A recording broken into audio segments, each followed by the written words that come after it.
Welcome, everybody. My name is Stephen Frost, and it's my pleasure to welcome you on behalf of GIZ Fabric, who is the host of this online seminar today about safeguarding worker rights in textile and apparel supply chains. We are very fortunate today to have 4 panelists, all with a great depth of knowledge and research and on-the-ground action on these issues, particularly in South Asia, but elsewhere as well. We have joining us from Scotland, Professor Muhammad Azizul Islam, or Aziz, coming from the University of Aberdeen Business School, where he is a chair in accountancy and a professor in sustainability, accounting and transparency. Second, we have Sahiba Gill, a senior staff attorney at GLF ILRF, coming to us from Delhi. We have Abir Ami Sivalogananthan from Asia Floor Wage Alliance, where she's a South Asia coordinator, and she's coming to us from Sri Lanka today. And finally, we have Rakesh Supkar, who is the business head of Tradecraft Services India. And I think Rakesh is also in Delhi today. When I spoke to him last week, he was somewhere else, but I think he was going to Delhi today. We have 4 representatives or 3 representatives of on-the-ground organizations working in the region, talking to workers, researching worker conditions, workplace practices, and we have a professor at University of Aberdeen who's been researching corporate human rights and purchasing practices with particular focus on Bangladesh. Before I start getting into the conversation, let me just say, first of all, this seminar is recorded. And so if you're registered, you will receive a link and you'll be able to watch this or send it out to your colleagues or peers, and people can watch the video later on at their leisure. Second, if you have questions, please put them in the chat box. We have 4 speakers today, so if you really want a particular speaker to address your question, please name that speaker when you put your question in the chat box. So as usual, if you're a regular attendee to these online seminars. Without any further ado, let me jump straight into things. I'd like to start with Aziz, who's in University of Aberdeen in Scotland. Aziz, I also worked in a business school for many years in Hong Kong at the Chinese University of Hong Kong Business School, where up until about 2018, I was the only person on a very large staff that had a specialization in sustainability, in supply chains, and I taught courses in sustainability in business. I was the only, I was the only person doing that sort of thing until 2018, and then we employed another person, and then other professors started getting interested in sustainability. So when I saw that you were not only in a business school but a chair of accountancy, I did wonder, how did you end up with this interest in purchasing practices, corporate human rights, Bangladesh, etc.? What brought you to this? Thank you, Stephen. First of all, can you hear me? Right. Yes. Yeah. Yes. All right. Thank you. Thank you, Stephen. Thank you for inviting me. I mean, my motivation is quite interesting one. I grew up in Dhaka, the capital city of Bangladesh. So growing up in Dhaka, and I was exposed to the daily lives of workers in garment factories. I'm talking about 90s, 90s Dhaka city. During the time, I was studying accounting at Dhaka University. And I realized that my education in profit maximization and maybe cost minimizations, did not address the plight of underprivileged workers who played a crucial role in generating financial profit for the company. So this realization is in my undergraduate, and I was not at the time, I was not thinking about to become a researcher or something like, there are lack of opportunity, how to become researcher. I was curious about it. But I think that studying in accounting has helped me understand the inherent problem of accounting as a subject and as well as tool. So I realized problems in later stage, when I become academic, early 2000, and I was starting looking at business school curriculums where I was employed. I became a lecturer in Dhaka University in accounting department, and I tried to understand the course curriculum for management, accounting, finance, and other discipline. And I found that actually problem is it's not about only accounting system. It's the entire business curriculums, when it came to human rights. So as you understand, you are the only professor in sustainability, in Hong Kong University. I think many universities in the world, they do not have standalone course like sustainability. So, I mean, in accounting, still we do not have a particular specific course on sustainability. We actually, when we teach accounting theory, we try to make students understand the problems of accounting, the boundary of accounting. It cannot address externalities, it cannot address social and environmental implications of the company. And then later stage, this realization inspired me to pursue research. So that Right. challenge, mainstream business education. So mainly it came from education and my study, so somehow this motivates me, to become a researcher in this area. That's a very interesting kind of trajectory. I hadn't realized it started off, during your undergraduate, but I understand that. So if we fast forward a bit, when the GIZ Fabric team and I were discussing this online seminar, we decided to do this one on safeguarding worker rights. At the same time as we were discussing this,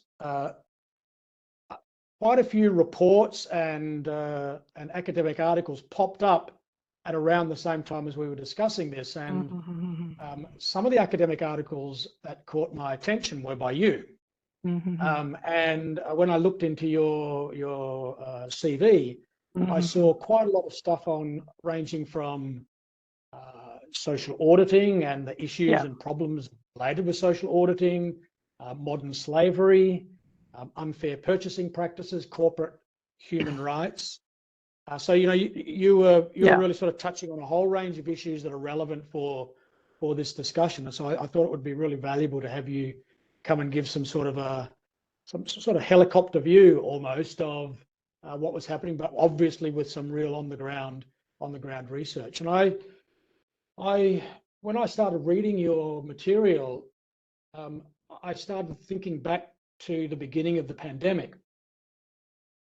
And there was a lot of talk about how the pandemic would be the wake-up call that would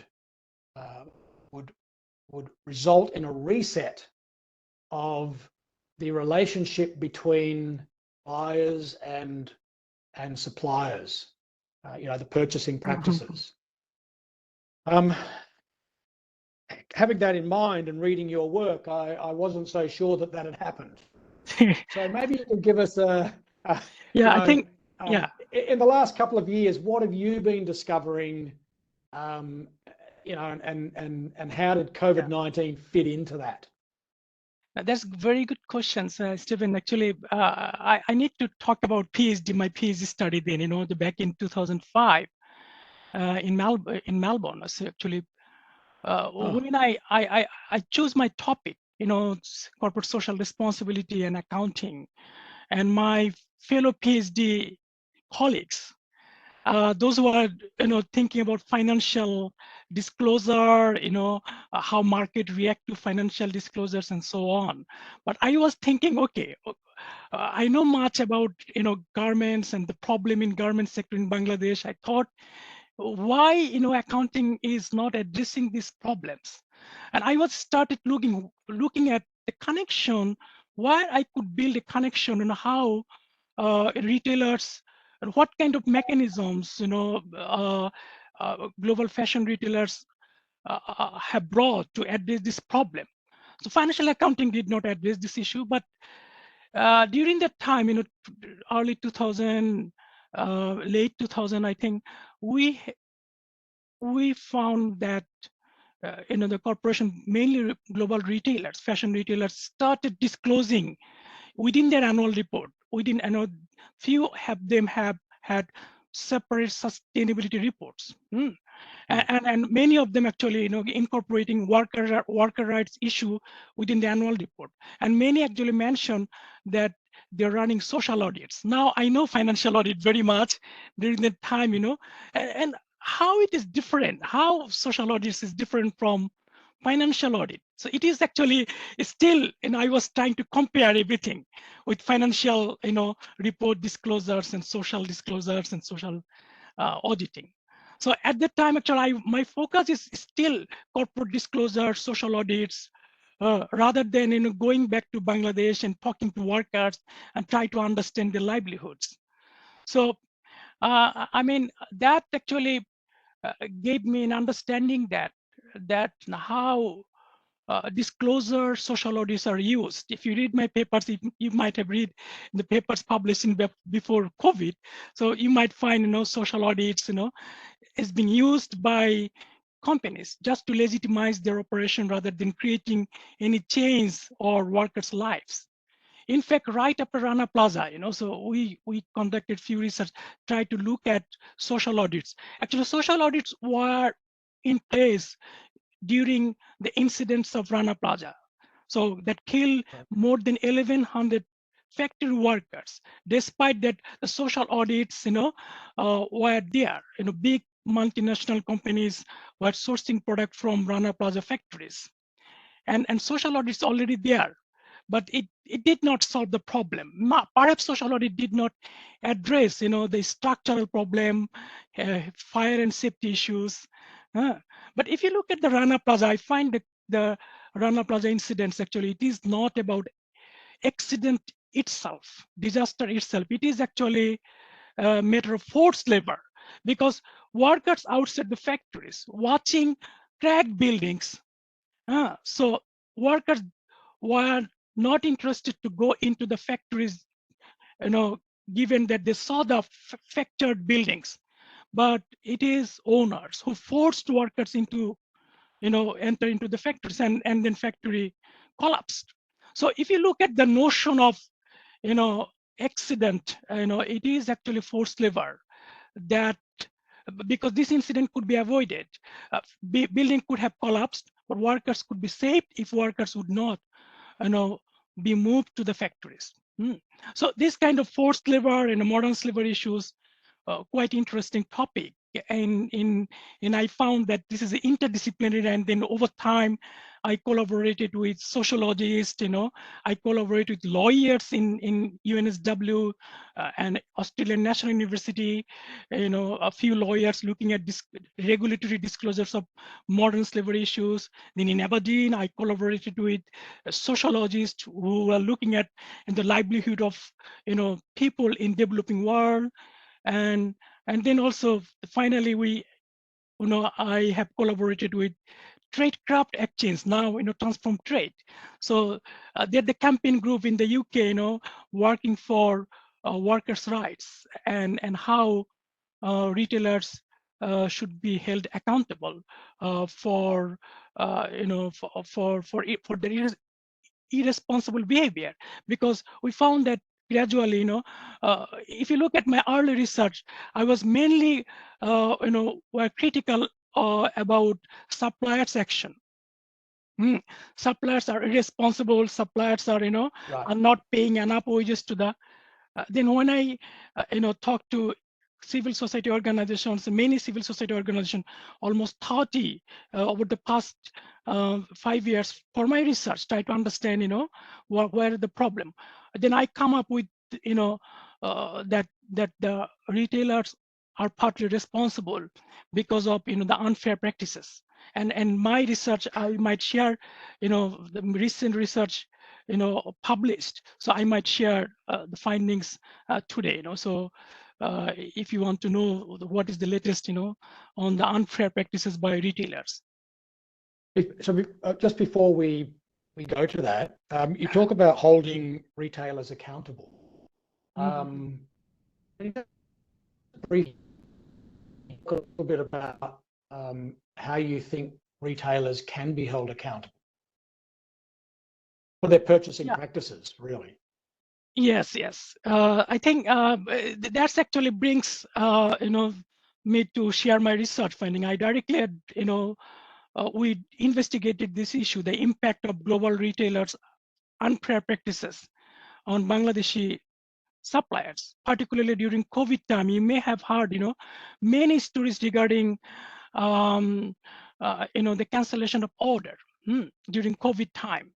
The cancellation of order is one of the, key unfair practices. And this is actually a big problem during particularly during COVID time. And we surveyed around 1,000 factories in December 2021 to understand different kinds of unfair practices by retailers.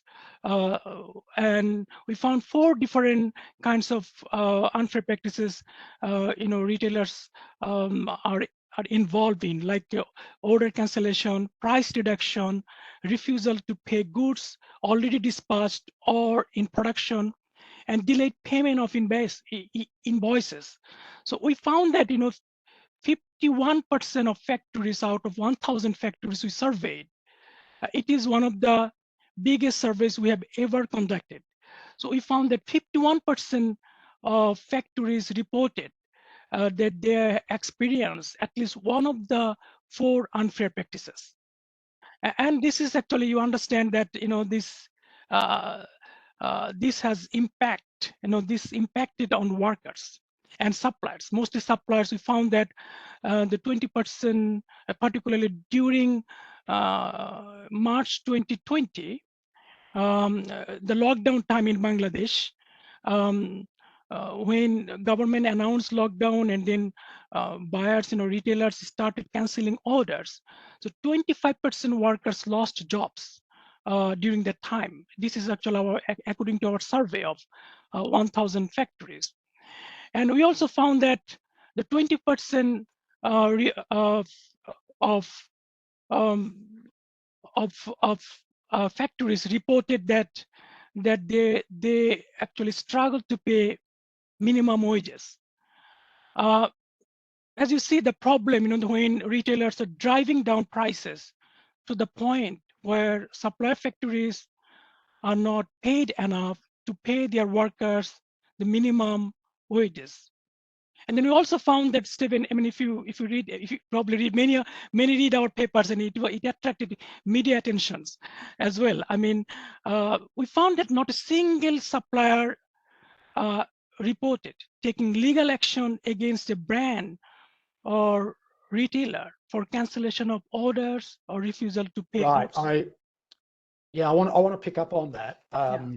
We held an online seminar last year where we had in one of the panelists was a an attorney from the US in California, Mm-hmm. who was talking about financial organizations that are willing to underwrite the costs of legal cases brought by suppliers against retailers.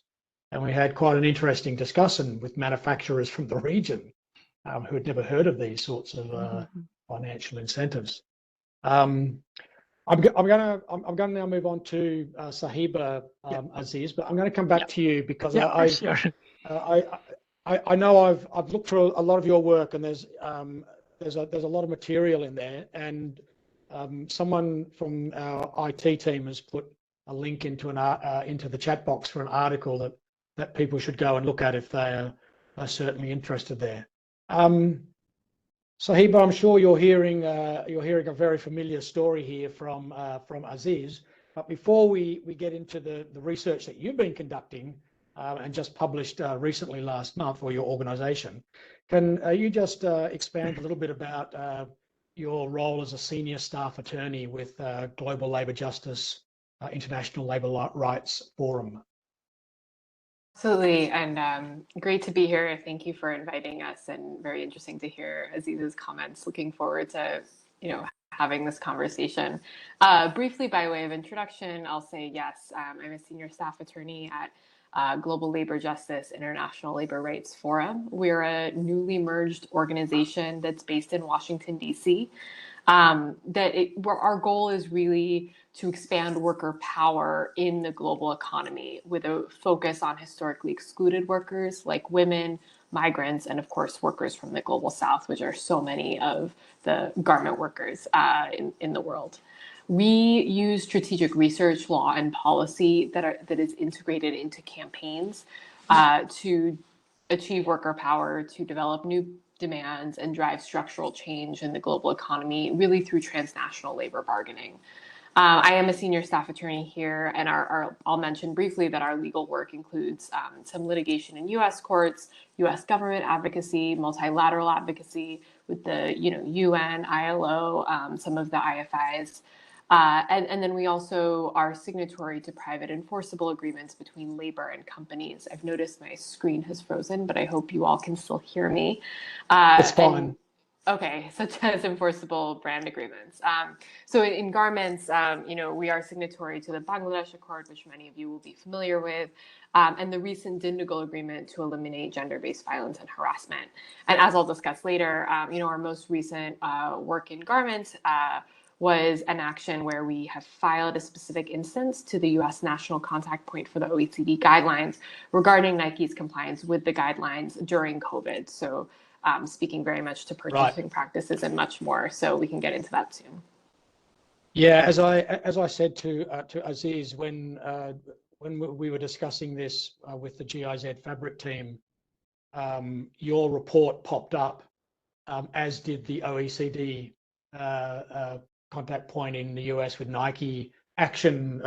All of a sudden emerged, and I thought we've got to have somebody talking about this because I think this is really important. And this goes back to really one of the cornerstones of Aziz's research, which is holding retailers accountable. Right?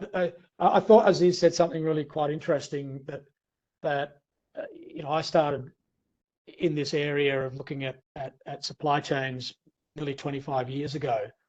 And I still have feelings of deja vu of we're having the same conversations today in many respects as we did 25 years ago, looking at supply chains.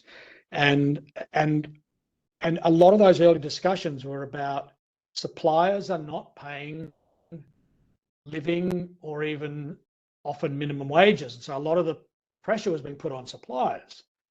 But where are the retailers? So you are the primary author of a report called Big Fashion and Wall Street Cash In on Wage Theft, which was released very recently in late February. And I'm sure someone from the IT team will pop a link into the chat box with this. This report was written with the Asia Floor Wage Alliance, of whom we have the next panelist is from that organization. And that research that you released last month builds on report that the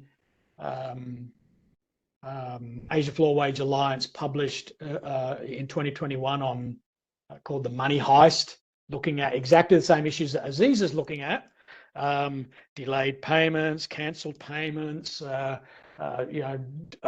forced discounts on suppliers, etc. Can you give us a little bit of a feeling about what this latest report that you've published and how that builds on from previous work on wage theft and so on? And I guess that'll be a segue into this action that you're talking about with Nike in the US. Absolutely. And I would ask the IT team to put up some slides that we have covering some of the data. Yes. So, since COVID, which was, as many of you will know, a major crisis for garment workers because of the, the business practices of suppliers, US-based fashion companies, as Aziz was mentioning, these companies with significant global supply chain production in Asia have made business decisions that have resulted in severe human rights impacts for workers. And, as we've been saying, in so doing, these corporations are really transferring the financial risk. In this case of the pandemic, this extends a dynamic that we've seen for decades now onto garment workers who could least afford to bear the cost. As Stephen said, it is well documented that even on the supply chains of well-known and profitable US and European companies, Asian garment workers' hourly wages are so low, even before the pandemic, that they regularly work significant overtime hours just to cover their and their families' most basic needs. But our work has shown that the situation really only got worse during the pandemic. And I want to explain some statistics from our latest report about how bad it was, which you'll see on the slide here. So to take a step back, in 2020, Asia Floor Wage Alliance, and my colleague Abhirami is on this call, and you'll be able to hear from her in a moment, surveyed over 2,000 garment workers in 6 major garment producing countries in Asia. And Asia Floor Wage Alliance released a report of its findings in 2021 titled Money Heist. Overall, AFWA found that surveyed workers lost on average 3 months of pay during 2020 because of the pandemic. And the vast majority slipped into poverty because of firings, layoffs, arbitrary pay cuts, and unpaid wages that often violated national law in their countries and certainly disproportionately impacted women garment workers. Now, recently, as Stephen mentioned, we released new research that I'd like to share with you all now. One major finding is that workers' massive pandemic income loss, which AFWA had documented, remains mostly unresolved, and factories are squeezing workers even more than before the pandemic. Specifically, as you can see on this slide, 9 in 10 factories in the original AFWA survey that we then revisited more recently had not resolved workers' COVID wage claims from 2020. And most revisited factories are still not paying workers overtime, and 1 in 5 factories are still not paying workers minimum wages. Slide, please.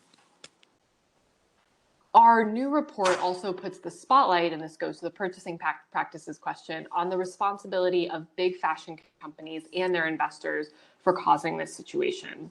So during the pandemic, US-based multinationals, including Nike, Levi's, and VF, the owner of North Face, cut and reduce their orders from Asian supplier factories, focusing attention squarely on ensuring profits for investors, but really without addressing the impacts on millions of garment workers in their supply chains, as is required by the OECD guidelines for multinational enterprises, which is a set of recommendations, for those who aren't familiar, from the governments of the OECD, including the United States, to multinational companies, including fashion companies, about responsible business conduct. The OECD guidelines direct multinational enterprises to assess the impact of their business choices on workers and their supply chains, to take necessary steps to avoid the harm to workers as much as possible, including by ensuring that their supply chain factories comply with national laws and international standards, and to participate in making workers whole when harm occurs, and critically to engage with unions at virtually every step of this process. Nike, Levi's, VF, and other multinational companies have failed to act according to the guidelines. And as a result, workers in the supply chains of these fashion companies faced severe human rights impacts at work during COVID and still have not been made whole. Slide.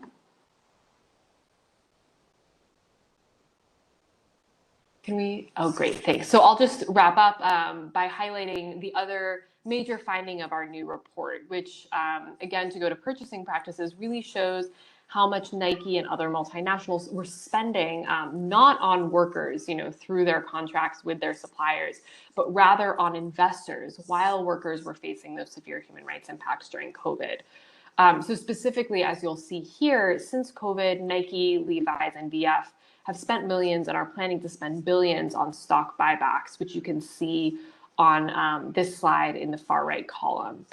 Buybacks are a form of stock manipulation that we know enriches company investors at the cost of investing in workers. For example, with the $18 billion that it has committed to spend on buybacks, Nike could have paid back the wage losses and theft in its supply chain at the factories that were included in AFWA's 2020 survey almost 2,000 times over. So the numbers here are quite staggering and illustrate the ways that the decisions that are being made at the top of the supply chain really are choices, and there is opportunity to be making workers, wages fairer for workers if, companies at the top of the supply chain were in fact making different choices. Yes, and hence the name of your report. Right. This jumped out at me when I opened up the report. Astonishing kind of data there. Now, at the same time as this report was released, you also launched the Fight the Heist campaign. So can you briefly tell us? So you've done this research, you've got this data. Now you're taking action. Can you tell us about the action? Absolutely. So all this new research that we've done is part of the Fight the Heist campaign, where unions across Asia are demanding dialogue and remedy from fashion companies about these COVID human rights impacts, starting with Nike. Thanks for the slide. I think that will be there. Great. So last month, 20 garment sector unions from Cambodia, India, Indonesia, Pakistan, and Sri Lanka, together with allies Global Labor Justice International Labor Rights Forum, as well as Asia Floor Wage Alliance, filed an OECD complaint in the United States, where he is headquartered, about Nike's violations of the OECD guidelines that I mentioned before. The complaint, which the OECD calls a specific instance of violation of the guidelines, lays out how garment workers in Nike's Asian supply chain in the countries where unions have, filed this specific instance, where that these workers faced severe human rights impacts under the OECD guidelines. In the complaint, we analyze how Nike's business choices contributed to those impacts and how Nike failed to take the steps envisioned by the guidelines to address those impacts, including how, until now, Nike has refused to dialogue with the unions and federations representing garment workers in Nike's supply chain. The goal of this, specific instance process is to create a process where unions can discuss with Nike the harm to workers that Nike helped cause in its supply chain, the remedy that is required, and a path forward to transform Nike's supply chain so that garment workers have decent work and living wages, which I'll just mention because I think it's so important, is particularly critical to creating substantive equality for the women workers who make up 70% of Nike's supply chain. So this will be an ongoing process that we have real hopes for, because we really believe that getting corporations and workers at the table together to work out solutions to some of these, inequities in the supply chain is really the path forward. Yeah, thanks, Sahiba. This is, I find this quite I think this is an important development. I find it an exciting development. I think taking it straight to Nike is an important step, and I like it very much that you and Aziz are on the call together. I don't know if you've ever met or have contact with each other, but it seems to me that you're certainly on a similar pathway here, and I'm glad that you can meet each other and talk to each other, talking about how can you hold retailers accountable. We'll come back in Q&A and pick up on some of those things as well. But I'd now like to talk. I'd like to turn to your colleague, as it were, even though in a different organisation, but certainly on this report, Abhirami.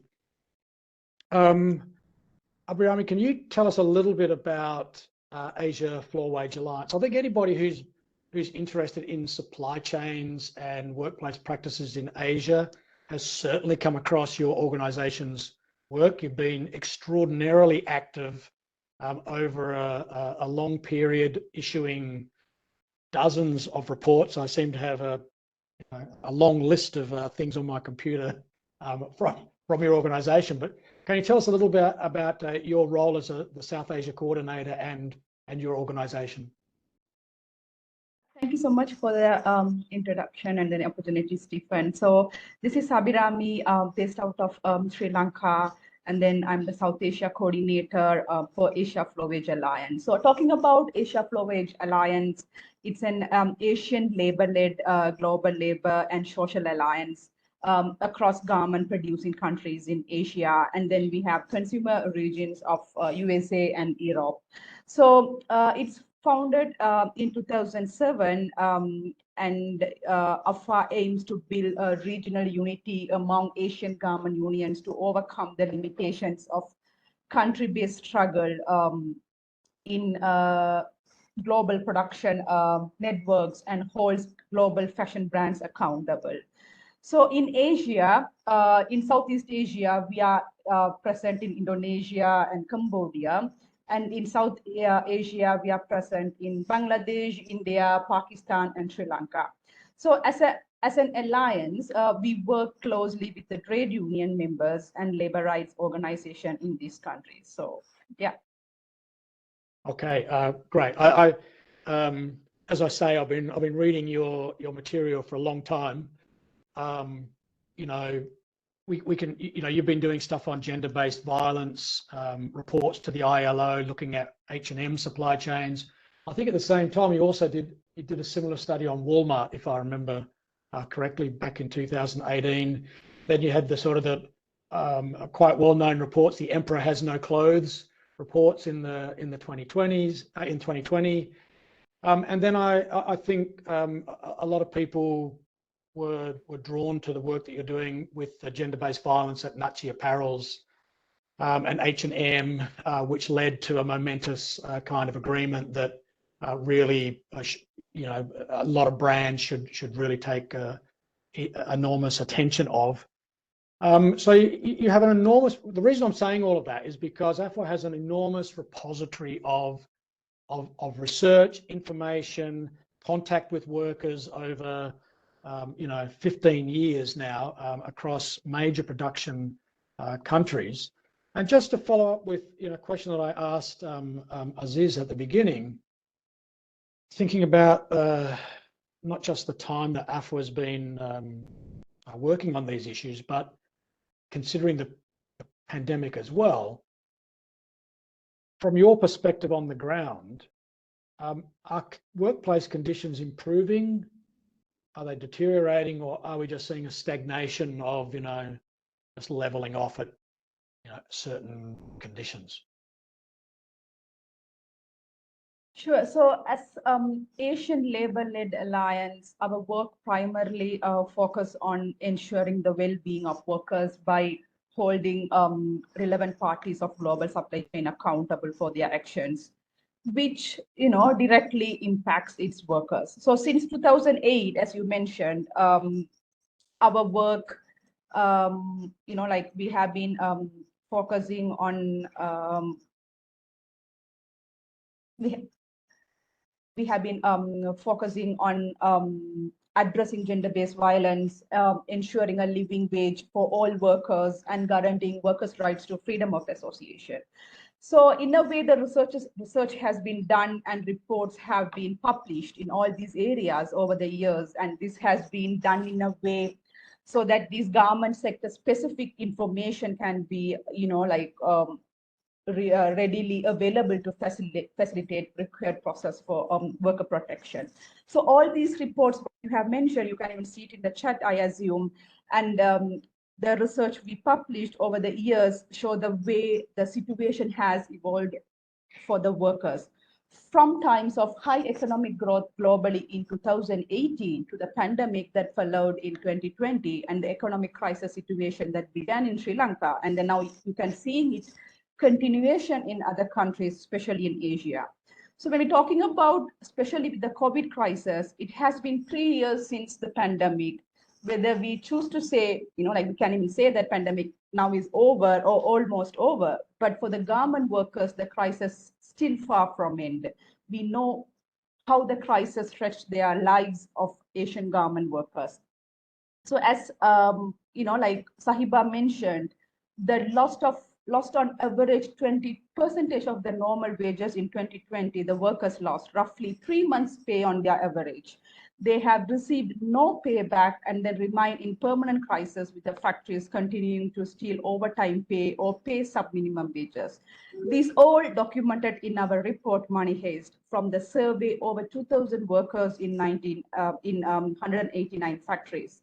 Workers lost at least an estimated of $164 million of wages in 2020.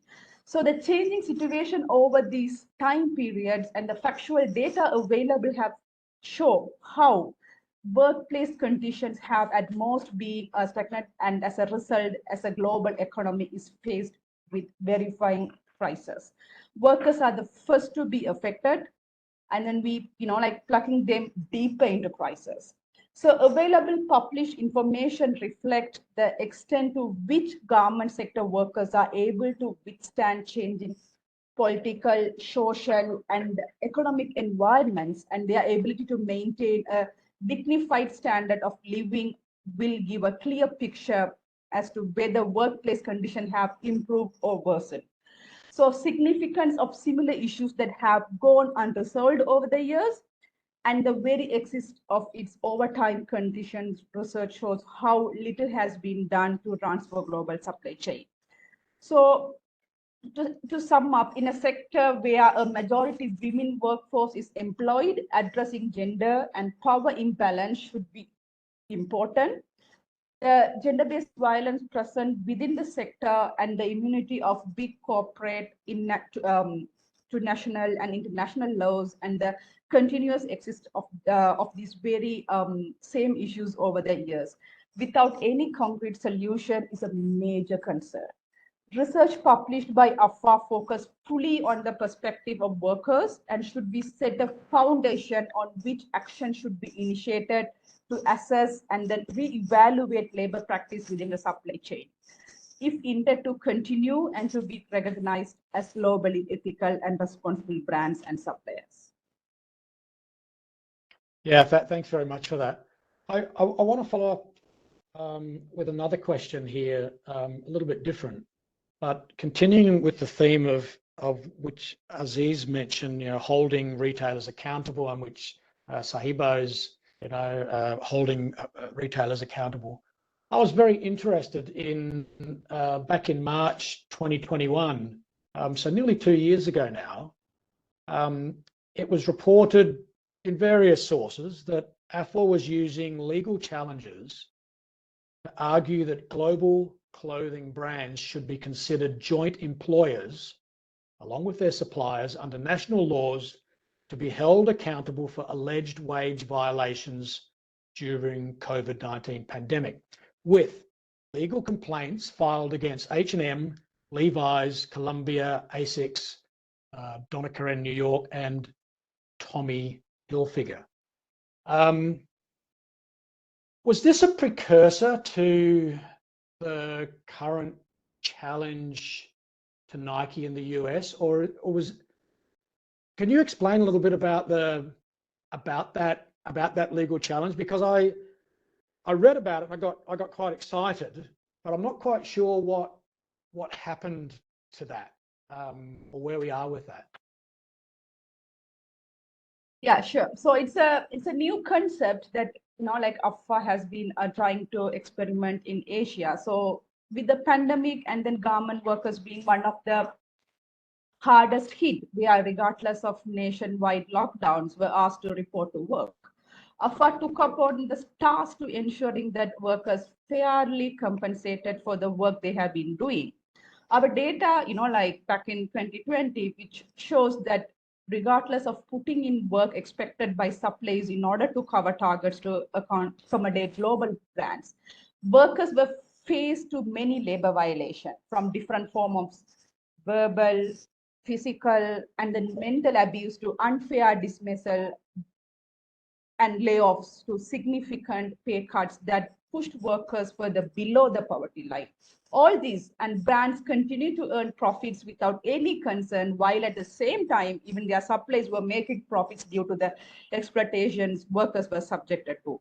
In this context, as a different garment producing countries have varying domestic political and legal dynamics, we as a first step towards accountability for workers filed for complaints within the local mechanism, let's say local courts, labor commissions in the national level, expecting some form of relief and recognition for the workers and also the acknowledgement of workers' rights being violated. As many of the global brands operate in most instances exempt from local labor laws, which are facilitated to them to bring in investments, it has become a habit of ignoring the local standard put in a place to protect workers, which is an action beneficial to state parties, suppliers, and like global brands alike, except for workers. AFA initiative, this joint employer liability, aims to go beyond the local mechanism and is a step-by-step process that tries to bring about a long-lasting impact within the global supply chain. As a result, the lack of response and respectiveness by local mechanism in each country to initiate any form of dialogue or action for the benefits of workers made way our next step bringing out this at an international level. That's what you can see as Nike OECD complaint. So as Nike was not in a favor of coming forward to discuss its supply chain violation, we as an alliance, almost 20 trade unions across Asian countries representing the best interest of workers, filed for OECD against Nike. So that can be reconsidered and brought into the question if Nike really as a global brand adhere to proper standard in retaliation, in relation to its business and practice set forth in the region. Yeah, I was very keen to get AFWA onto this panel, to talk a little bit about this and to see how this 2021 action has evolved into what I think is a very important step. I'm very interested, and I think everybody on this call, particularly particularly from buyers, from brands and retailers, should be paying careful attention to what is happening here. So I'll be following this with great interest. So thank you very much for that. I'm now going to move on to our final panelist, Rakesh, and then we'll come back and we'll talk a bit about what we need to do for 2023 to safeguard workers' rights based on what we've been talking about so far. So Rakesh, you're the business head of Tradecraft Services India. Excuse me. Can you just explain a little bit about Tradecraft and what your main work is at Tradecraft Services India? Yes, I think so. Tradecraft actually was born out of the fair trade movement, and it looks at promoting fair trade principles in supply chain. And we have, in fact, recently rebranded ourselves as Transform Trade. So we operate as Transform Trade, and we primarily work on the most vulnerable sections in the supply chain, the small producers, small-scale farmers, or informal workers in supply chains. In garments and footwear supply chain, we are working across South Asia with almost 21,000 home-based and informal workers, vast majority of them being women workers, to promote greater transparency in the supply chains and to improve their working conditions, the informal workers and the home-based workers. Yeah, thank you. So tradecraft or transform trade, I suppose I should call you transform trade, right? We're involved, you're another organization that was involved in a release of a report that I found very interesting, a very recent report. I think your report was really just released very recently. Or not your, but a report in which you had an input. So HomeNet South Asia, with whom you work closely, published a report, excuse me, called Working from Home, the Decent Work Deficit of Home Workers in Selected Cities in South Asia. And those selected cities were Delhi and Tirupur in India, Kathmandu in Nepal, and Karachi in Pakistan. Now, the reason why I was very keen to have a representative to talk about this was because whenever we have had online seminars in this series, and these have been going on for 3 years now, when we talk about workers' rights, we often have stakeholders, trade unions, talk about formal workers. We really focus on formal workers in tier 1 suppliers. And it occurred to me that we often don't hear very much about home workers. And this is brought home to me on several occasions when Lucy Brill pops up in the chat of some of our online seminars saying, well, what about home workers? And I don't think she's ever had a really kind of comprehensive answer to her question, what about home workers in garment supply chain? So I was very interested in hearing a little bit about this recent report. And you looked at these 4 cities in across 3 countries. So how do conditions differ for home workers versus workers in formal contracts in tier 1 factories or manufacturing facilities, and what were some of the key findings that this report came up with? And if people are interested, there'll be a link to there already is a link to this report in the chat box.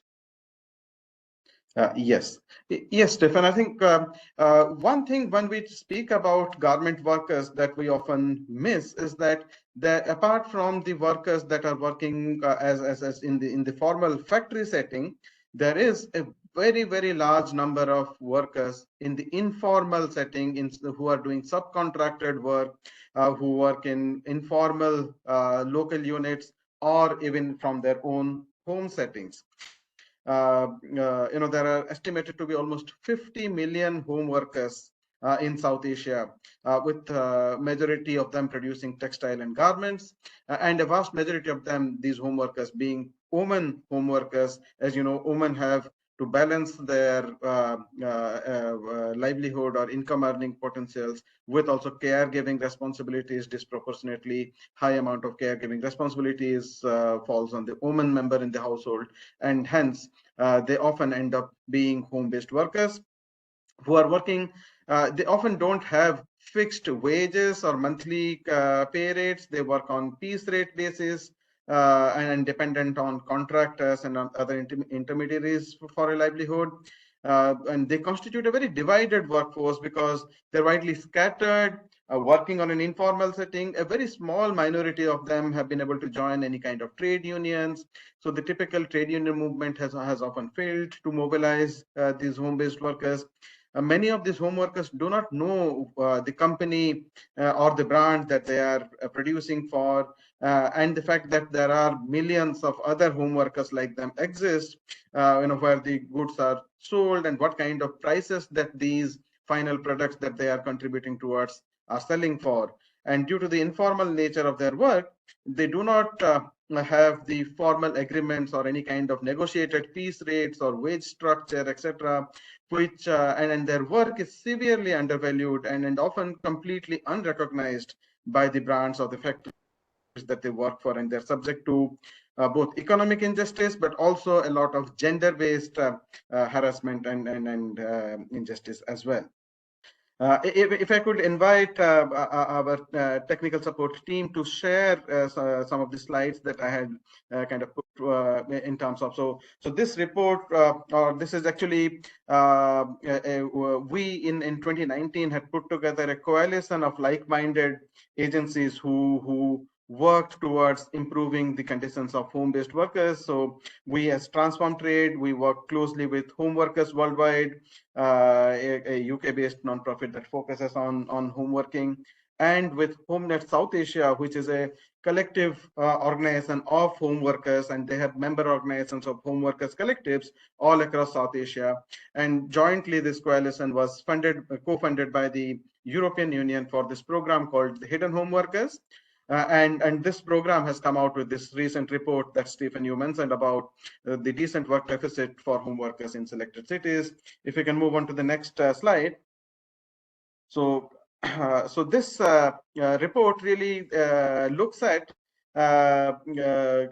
this report was led by HomeNet South Asia in collaboration with Transform Trade and Home Workers Worldwide, and our member organizations at the ground level, Sabah in Nepal in the Kathmandu Valley, HomeNet Pakistan in Karachi, SAVE, one of our partner organizations in Tirupur, and Seva Bharat in Delhi. All of them have contributed to compiling this report, and we have spoken to more than 100, about 110, or roughly about 150 home workers across these 4 cities, and taken their detailed response on decent work. And this project was co-funded by the European Union, as I said.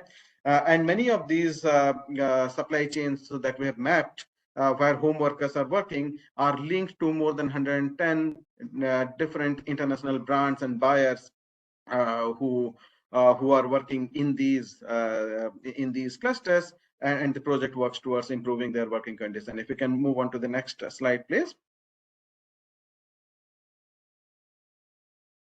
Yeah. So this report, which maps the decent work deficit for home-based workers, it is we focus primarily on 5 focus areas. The first one was being the nature of home workers' work and their earnings. Second one being workers' rights.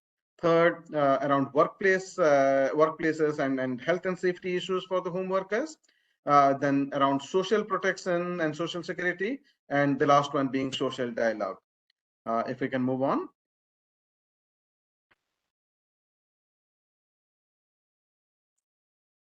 In terms of the working condition, when it came to this rate or the wage rate that the workers earn, 92% of the home workers surveyed in this report were earning considerably less than the minimum wage in their respective locations, and some of them being even as low as less than even a tenth of what was the minimum wage, legal minimum wage in their region. Karachi in Pakistan stands out, where they were earning as less as 8% of the minimum wage. Across, we have seen across many other clusters, including Delhi in Kathmandu, Nepal, the home workers were earning far lower than the legal minimum wage rates in home working. If we can move on to the next one. What such a dismal amount of piece rate or such a low in wages mean is that often home workers, in order to earn a basic minimal income, they have to engage the children at their homes to put them to contribute to this work.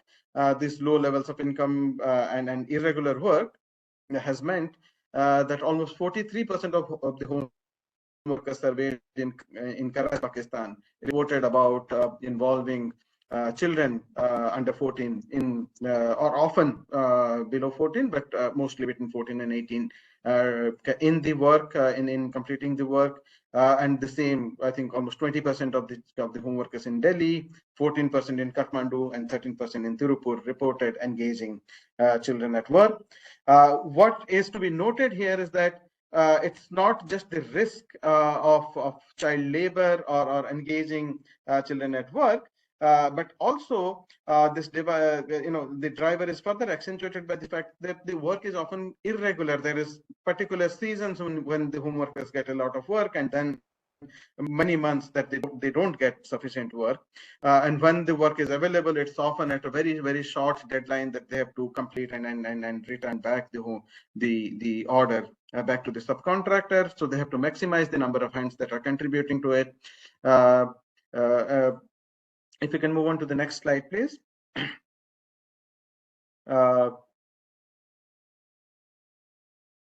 Yeah. On top of this, very risky situation for the children and the low wages, there is often a huge absence of grievance redressal mechanisms to the home workers, or as many as almost half of the home workers we surveyed through the study reported that they don't have access to any form of grievance redressal mechanism, and those 48% or the balance that are actually reporting some kind of a grievance redressal mechanism is also not a formal employer setup set redressal mechanism. These are informal. In fact, for our study, because we relied on local civil society organizations who have collectivized these home workers, so in a way, this the figures that we are presenting in this report is positively biased towards home workers who have been organized. So, and often the first call or the first platform where they raise their grievances is their own peer network or a home workers collective that has been created at the ground level, and the half of the home workers who are reporting that they have access to a grievance redressal mechanism often is this informal network of other home workers or a collective, workers collective that where they take to, and mostly vast number of home workers, because they're working in isolated setting, the situation of collective bargaining, or even these home workers collectives, whenever they have been created, for them to take up negotiation as a collective with the supply chain actors to determine a better or a wage rate that is determined through collective bargaining is often next to impossible. If we can move on to the next slide. And when we asked also the home workers to why they have not raised grievances related to their work in the supply chains, many of them have said that yes, I have not raised these grievances as I did not know any other person except my contractor. If I complained to my contractor, I might not get work in the future, and then that risk of being shut out from that the only kind of possible livelihood option that they have access to is a force that has stopped them from raising grievances. And also many of the home workers, a home worker in Delhi has very clearly told us that the contractors would often say that if you don't want this work, that's fine, I'll give it to others, because there are far more number of women home-based workers who are looking for work than work that is available, and hence their negotiating power when it comes to negotiating a wage rate or finding a proper grievance redressal when they face harassment or abuse is very minimal. If we can move on to the next slide, please. In this setting, what are the key things that the home workers have really put forth as how to address the gap to decent work for the home workers? And the topmost in this list is, of course, fair piece rate wages. As we saw, the wage rate, when the piece rates that they get, and if you can actually do a proper time and motion study and convert that piece rate wage to a daily wage rate for an 8 hours of work, often that wage rate is a very small fraction of the legal minimum wage that they should be earning in their location, in their cluster, and hence a fair piece rate wage is something which is right at the top of their demand list. The other very significant demand is also around regularity of work, because home workers often get work only during the peak season when there is a pressure in the production system for meeting a deadline, then a part of the work is outsourced and through a number of intermediaries that then lands up in the home worker setting. And often this work comes with a very tight deadline, very high volume to be finished within a very short period of time, which leads to many other risks or gaps in decent work, as I shared. And hence finding regularity of work is also another key aspect that the home workers have shared about. The other very significant demand that we have seen is around social security, because most of the home workers, and especially if you see the numbers from Kathmandu in Nepal or Karachi in Pakistan, the home workers' access to any kind of social security measures is very, very low. Often governments in this space, and especially we have seen in India, there are government-led social security schemes like subsidized insurance schemes or e-Shram portal and things like that.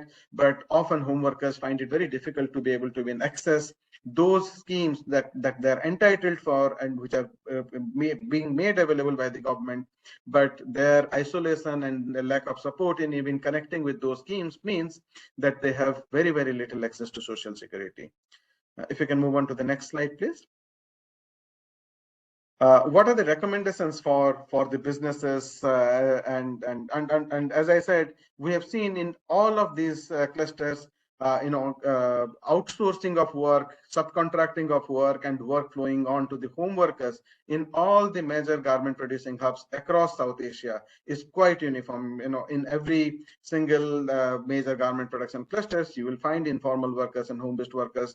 We have mapped more than 110 brands in whose supply chain home working it takes place. So it's an important aspect. And as the principal buyer, so because the nature of the work is informal, there is no formal contract, so it will be difficult to establish an employer-employee relationship. But as the principal buyer, I think the brands and the international buyers will have to take responsibility for making sure that decent work conditions are provided for the home workers.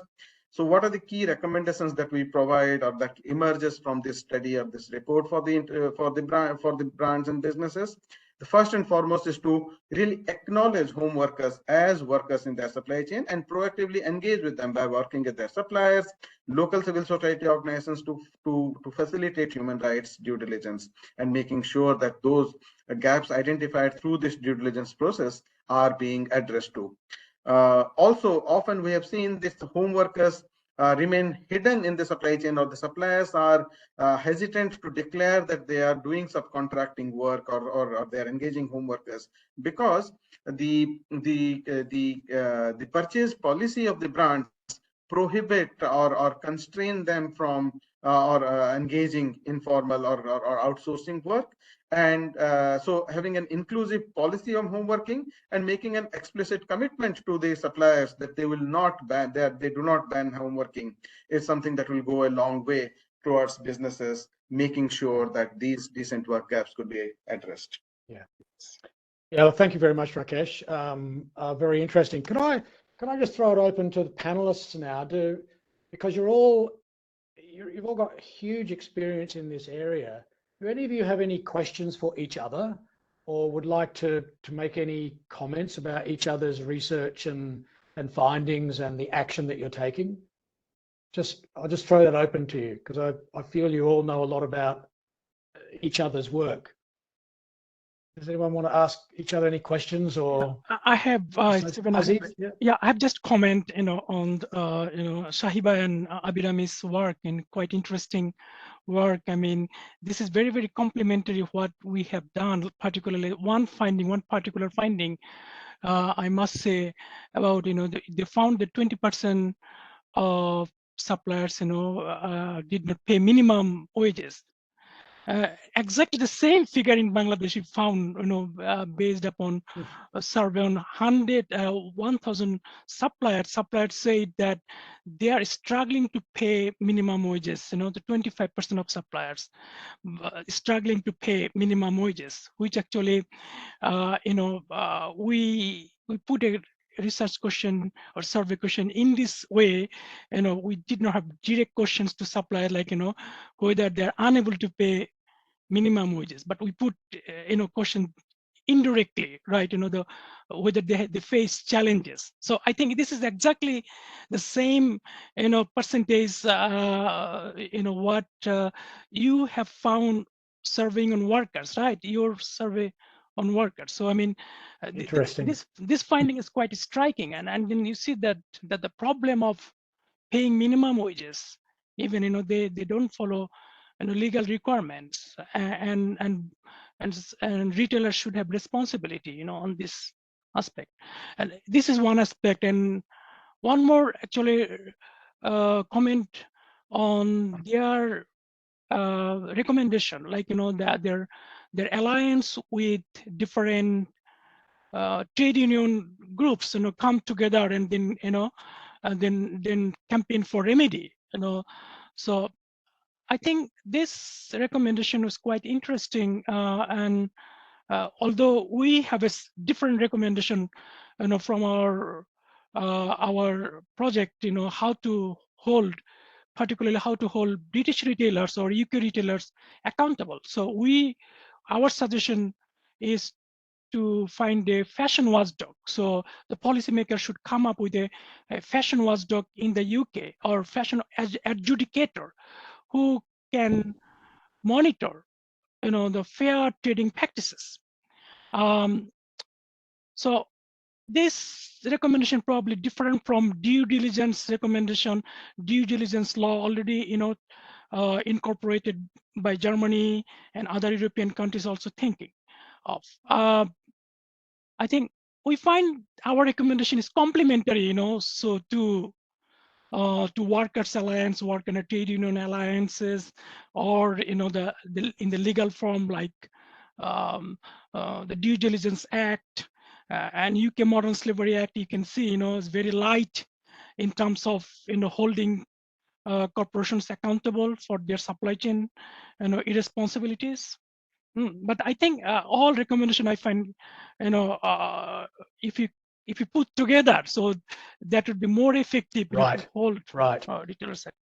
I'll just jump in there, Aziz, and just mention that we did an online seminar earlier looking at the British grocery adjudicators model that is in place in the UK in the grocery supply chain, that does hold grocers accountable for their purchasing practices with grocer suppliers.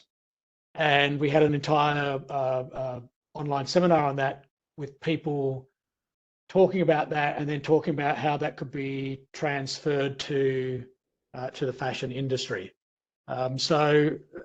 Yeah, I think it's very interesting. I think a lot of these things are complementary. And of course, the German Due Diligence Act we talked about last week on a online seminar as well, and we talked about several times last year. Do any of you others have comments or questions to other panel members? Anything strikes you that you'd really like to take up? You're muted, Fahiba. You're muted.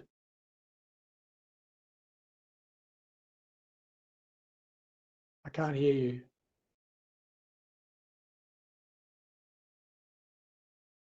Can you try? No, I can't hear you. Sorry. We'll try and get some IT to try and help. Rakesh, got your hand up? Yep.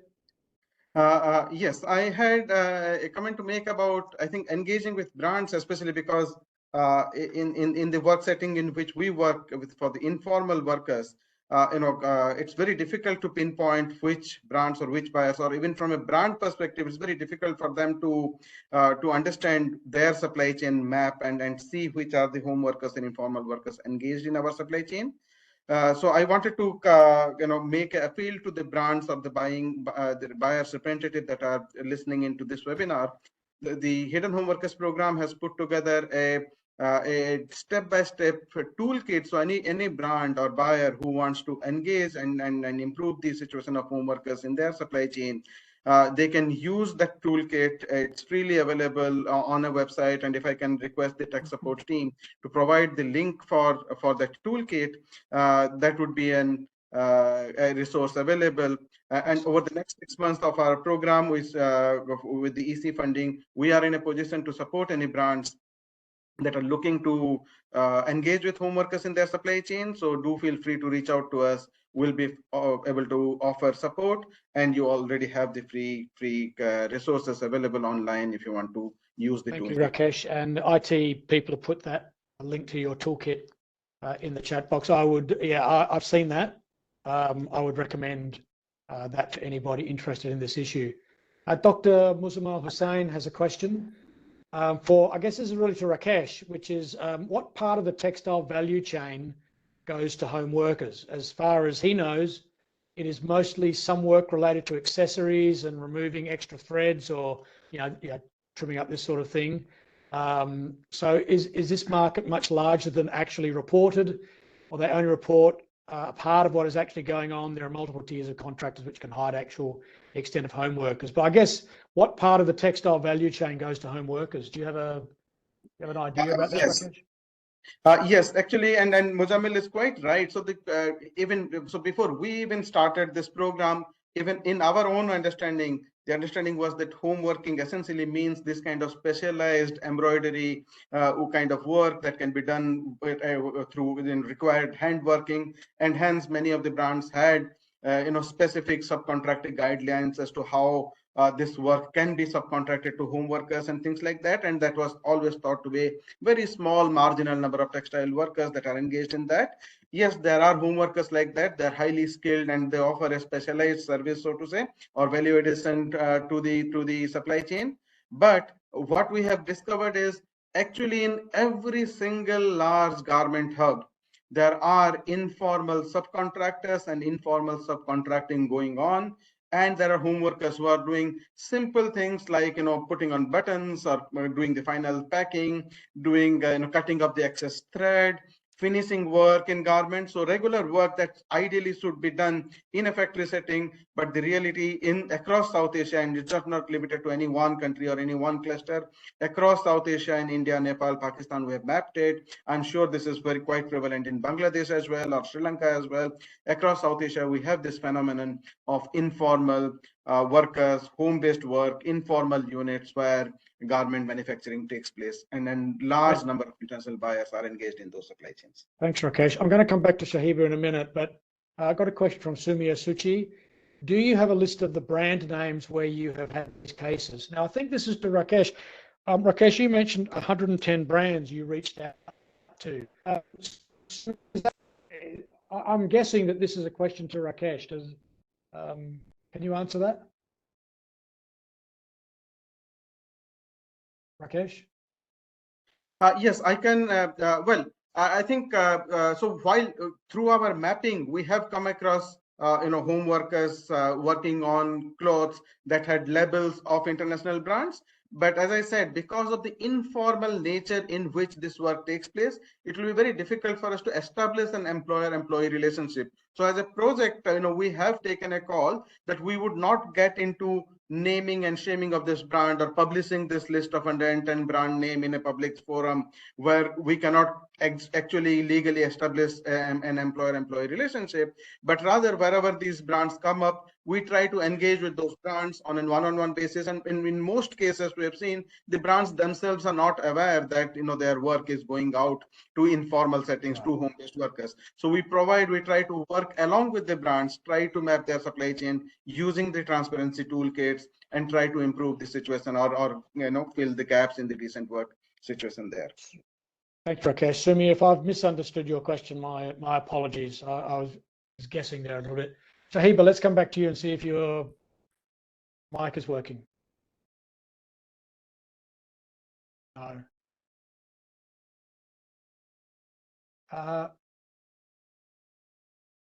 No, I'm sorry, I can't hear. Can anyone help? Why Shahiba's mic should somehow work? Does anyone else on the panel have any questions for the others or any other comments that they'd like to make? I want to finish off with a final question to you all in a moment. Quick one, okay, Aziz? Yeah. Yes. Yeah. Thank you, Stephen. Actually, I would like to. I mean, the one question came in a very interesting question, to Rakesh about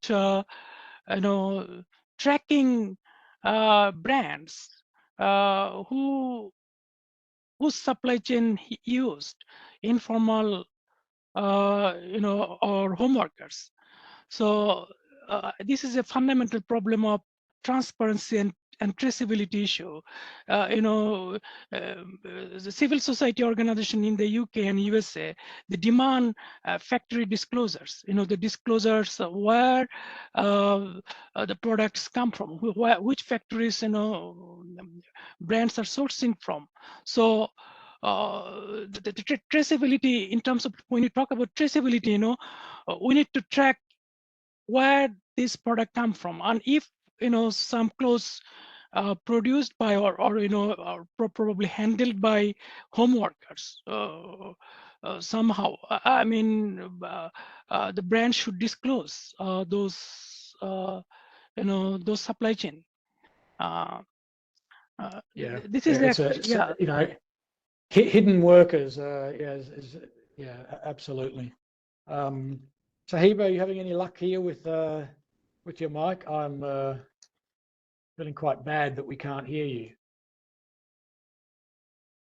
Sumia also asking, how can we be engaged or be active to know if we are one of the brands that are having home workers or child labor or money theft issue? Okay, so this is from someone in a brand, I presume. I don't know Sumia. How can we know? How can we know if you have home workers or child or forced laborers in your supply chain? If you've got an answer to that, can you make it as quickly as possible? So how do brands know? What should big brands be doing to know? Rakesh, very quickly, what do you think? Yes, I think the first and foremost step, especially with respect to informal and home working, is that the brands need to have their compliance policy that provides for a provision for suppliers to engage with subcontractors and home workers in an ethical manner. So if you have an inclusive policy, then you will have suppliers actually declaring to you that there is subcontracting going on.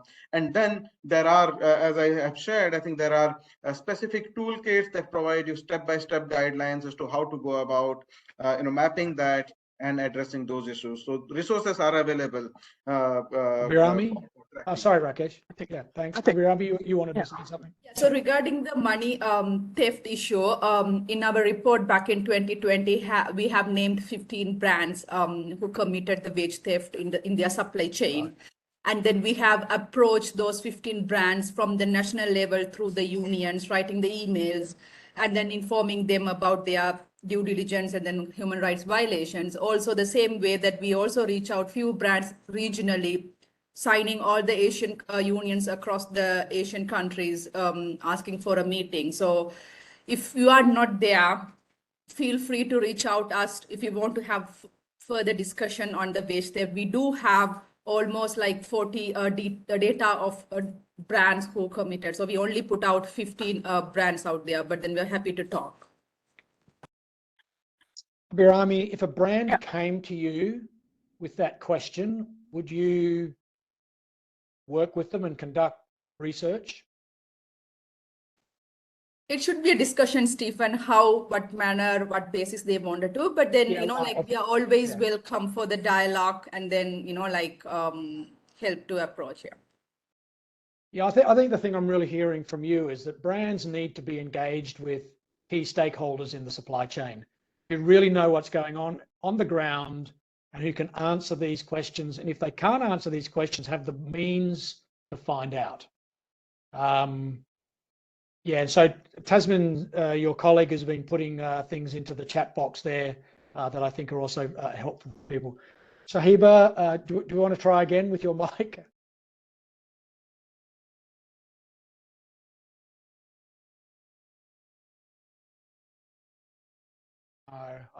I can't hear you. I'm dreadfully sorry. This is a great failure of WebEx.